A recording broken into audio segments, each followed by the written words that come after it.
Hey everyone, and happy TidBit Tuesday. So I've been thinking about the concept of leadership. Yeah, that's a huge concept, isn't it? And it's hardly gives it the justice it deserves in a 2 to 3 minute TidBit Tuesday video. But I've been thinking a lot about it, and I've been thinking about leadership from my own experiences and what I've learned, but also as I've observed and witnessed other people in leadership positions. And one of the things that I think I've learned the most about leadership and the value of it and what's really important in order to be an effective leader is, first of all, is knowing and recognizing leading yourself.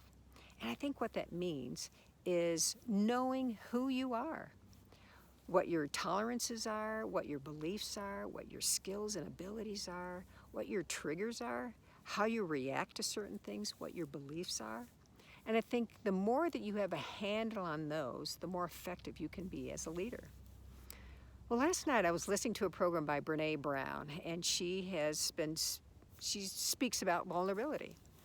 And she has enlightened us all as an author and a speaker when she talks about vulnerability and the power and the value of it in developing human relationships and making better connections with other people, and how you can improve the trust that you have in other people, but also how other people can have a greater trust in you.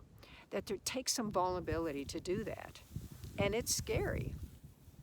So what does vulnerability have to do with leadership? A lot. Oftentimes we hear the words such as courage and bravery and taking risks and stepping up and stepping out associated with leadership.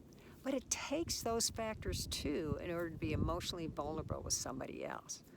So for example, think about the time if you ever found yourself in a leadership position where you had to tell somebody or admit to somebody that you were wrong about something or that you didn't know some information.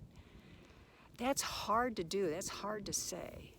Or think about the time where you have had to have the courage and the bravery to tell a friend or a coworker that they're not stepping up, that they're not showing up, that they're late all the time, or there's something that's missing in your connection with them. That's hard to do. It takes those elements of courage and strength and bravery. Yes, it's scary, but instead of saying it's scary to be vulnerable, think about it in terms of I'm going to be brave, I'm going to be courageous, I'm going to be stronger having said this or done this by stepping out and being vulnerable in a human relationship, because you know in the end it's going to be and better. So in order to lead, you have to be vulnerable in order to make an influence and make an impact, and oftentimes do the right thing.